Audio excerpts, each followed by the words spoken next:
Journalists, not just yourself, tend to obsess over liberals condemning stuff while conservatives get a pass. And I think that is what bothers a lot of people. It certainly bothers me. And, you mentioned condemning violence, Piers.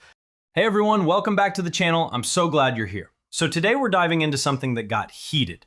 Piers Morgan sits down with Mehdi Hasan, and what starts as a conversation about political violence quickly turns into Mehdi absolutely calling out the double standards and how the media treats different sides. Piers keeps pushing this idea that everyone needs to condemn rhetoric equally, but Mehdi comes back with receipts about all the right-wing guests Piers has had on who never get asked the same questions. This back and forth gets intense, and you're going to want to see how Mehdi handles every single deflection that gets thrown his way. Make sure you stick with me through the whole thing, because the ending is where everything really comes together. And hey, real quick, drop a comment and let me know where you're watching from.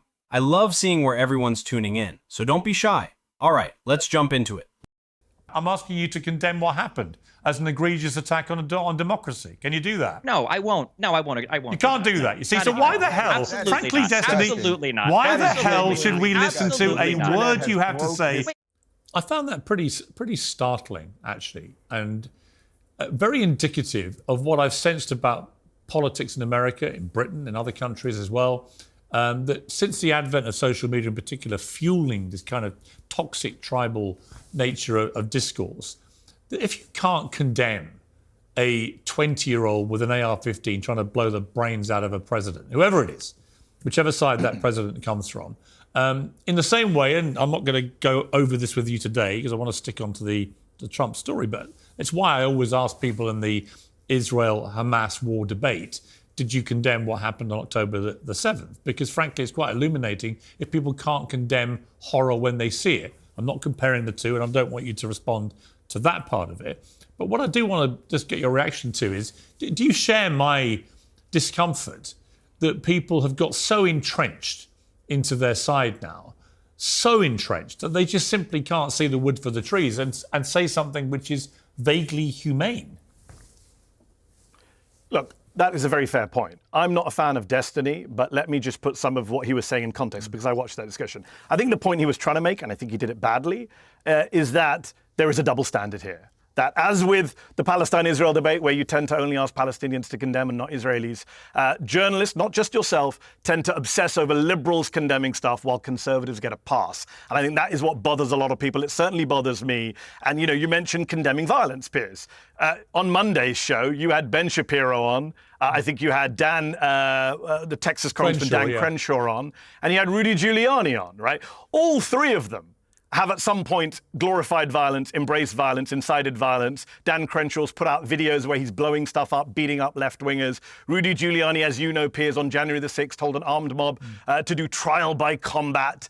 Ben Shapiro had to deny any influence on the Quebec City mosque shooter who killed 6 Muslims in January 2017. Ben Shapiro called Obama a fascist. You didn't ask any of those three people to condemn their own past. So that's, I think, what bothers Destiny, certainly bothers me.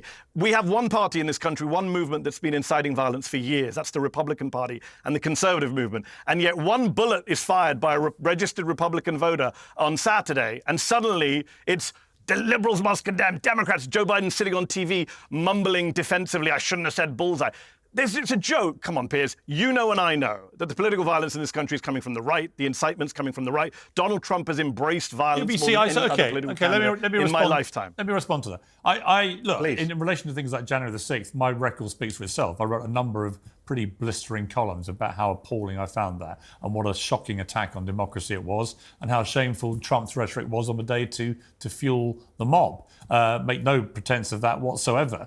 On this particular occasion, I wanted to have a conversation about what happened to Donald Trump last weekend.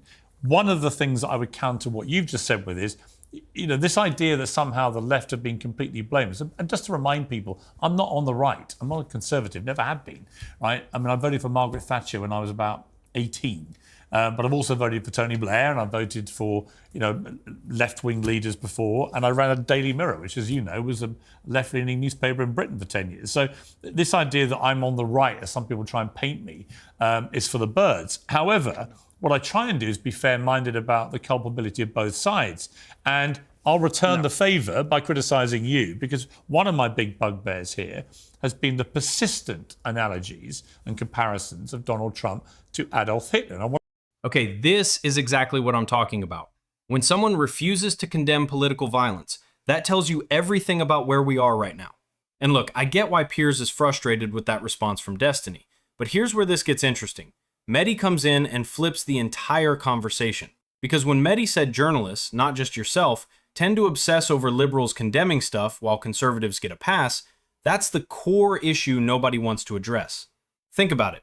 How many times have you seen liberal commentators dragged on stage and forced to condemn every single thing, while conservative guests just waltz through interviews without ever being asked about their own rhetoric? And then Mehdi lists the receipts. Ben Shapiro, Dan Crenshaw, Rudy Giuliani. All three of them have at some point glorified violence, embraced violence, incited violence. That's a direct quote. And you know what Piers didn't do when those guests were on? He didn't play. Montages. He didn't corner them. He didn't demand they explain themselves. Here's what blows my mind about this whole setup. Mehdi points out that one bullet gets fired by a registered Republican voter, and suddenly the entire media apparatus pivots to liberals must condemn, liberals must apologize, liberals must explain themselves. Meanwhile, there's an entire movement that's been using violent rhetoric for years, and somehow that just gets memory hold every single time. And when Mehdi said we have one party in this country, one movement that's been inciting violence for years, he's not exaggerating. This isn't hyperbole, this is pattern recognition. But the moment you point that pattern out, you get accused of being divisive. You see how that works? I want to play two clips of you. Free to say that this is approaching sort of a fascist sort of well, ideology. As you say, it's not just approaching, we're beyond it, right? Yes! I was saying on this network in 2020, I was saying in my writing in 2019, this is authoritarianism, this is fascism. People have to calm the hell down. Everyone used to cite a guy called Robert Paxton, who's one of this country's leading historians of fascism. And he would say, Trump's not a fascist. He doesn't meet the definition of fascism. Guess what he said on January the 6th? What? I was wrong. He's a fascist. Even Okay. Robert Paxton comes out and says, he's a fascist, right? He's got armed militias. He's inciting violence. Now he's straight up channeling Adolf Hitler. Trump isn't hiding his authoritarian ambitions for a second term. From punishing his political opponents, to locking up immigrants in camps, to deploying the military, all while echoing the hateful rhetoric of Adolf Hitler. Now, I also want to play you a mashup of a lot of other public figures talking about Trump. Yeah, I saw it on Monday. Let's play it again for viewers who may not have seen it. Many are openly comparing Donald Trump to Adolf Hitler. Trump's been compared to the German dictator by some throughout his presidential campaign. Is Donald Trump really a fascist? Maria Chappelle-Nadal posted this picture to Twitter yesterday.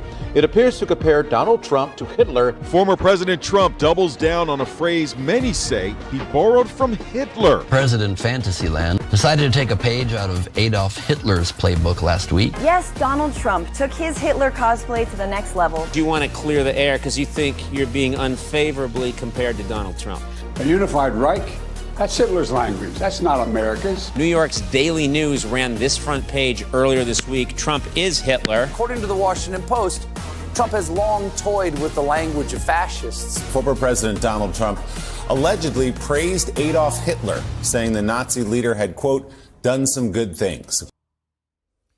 Now, Mehdi, with all due respect, that is all bullshit. Yeah. Trump is not Adolf Hitler. Adolf Hitler murdered 12 million people, killing 6 million Jews in a Holocaust. Okay. There is no comparison to be made between Adolf Hitler and the Nazis and Donald Trump. And to persistently make it, as you and many others on the left have done for years, since he first ran in 2016, I think has been part of the problem of the political discourse in America. If you keep calling a guy Hitler, is it completely insane to think that at some point somebody's going to say, well, in that case, if he really is the new Hitler, we've got to kill him?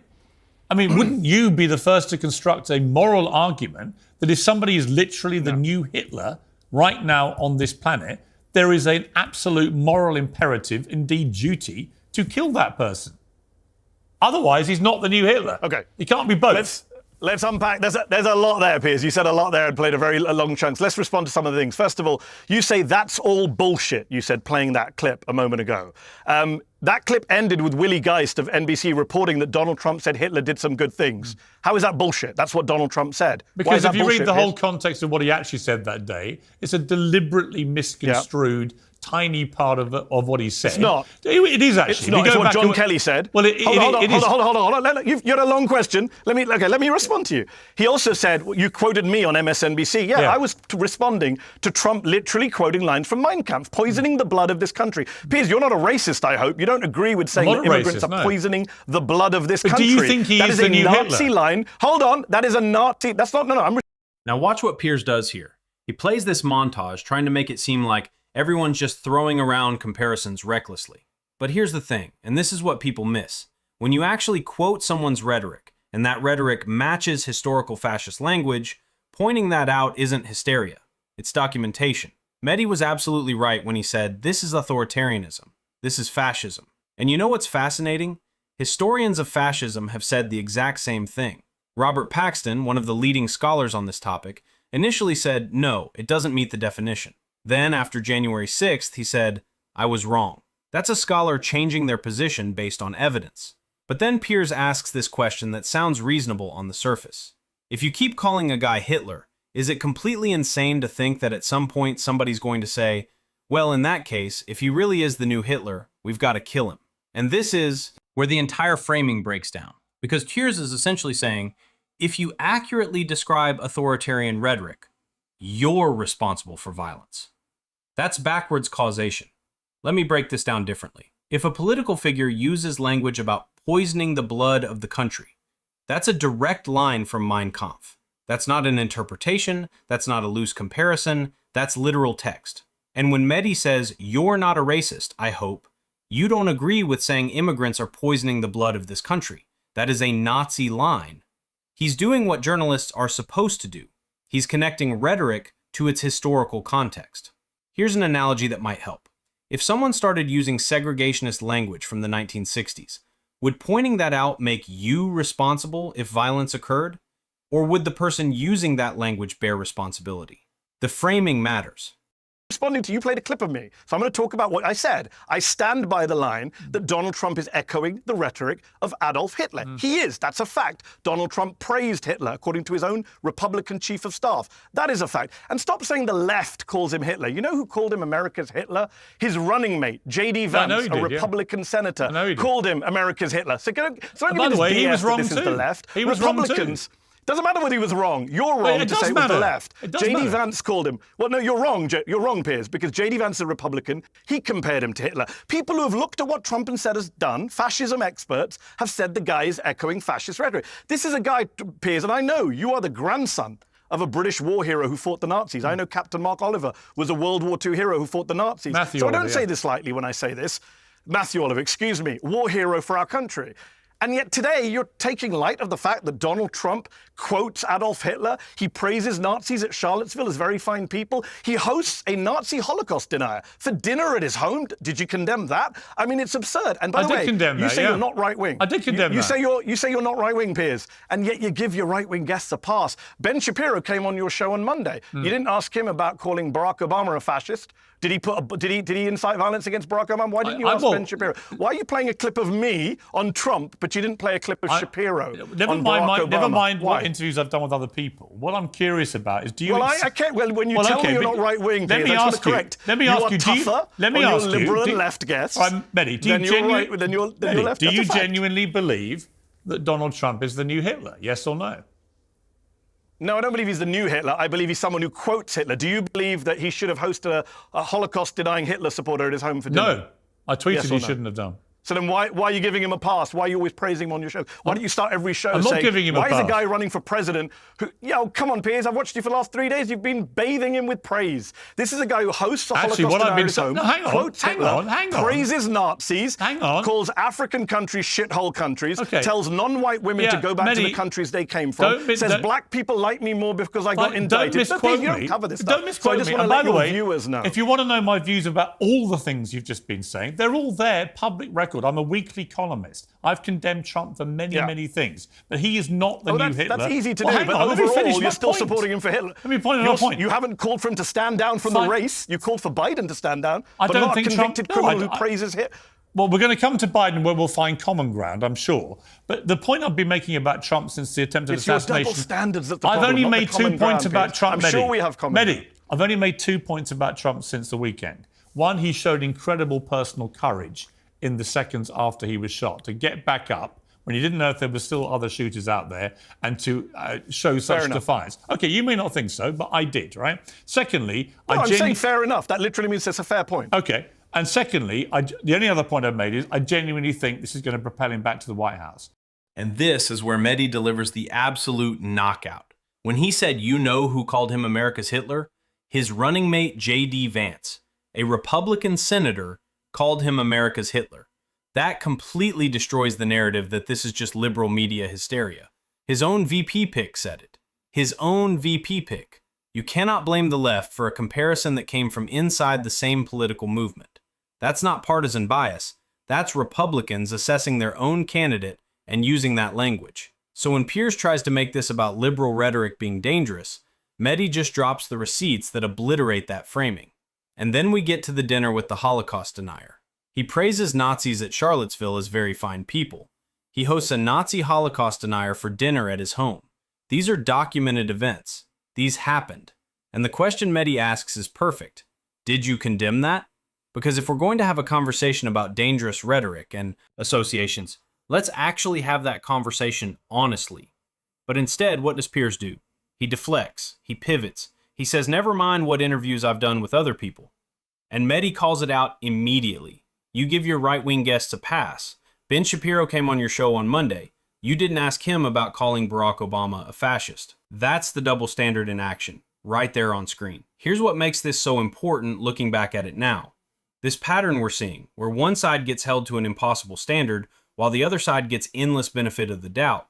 That's not just a media problem. That's a systemic issue in how political discourse functions. And when you can't even point out literal Nazi rhetoric without being told you're the problem for noticing it, that's when you know the conversation has been completely hijacked. The reality is, accurate historical comparisons aren't incitement, they're warnings. And trying to silence those warnings by claiming they're dangerous is itself an authoritarian tactic. That's what Mehdi is pushing back against here, and that's why this exchange matters so much. So what do you guys think of this? Leave your thoughts down in the comments, please like and subscribe, and I will see you in the next video.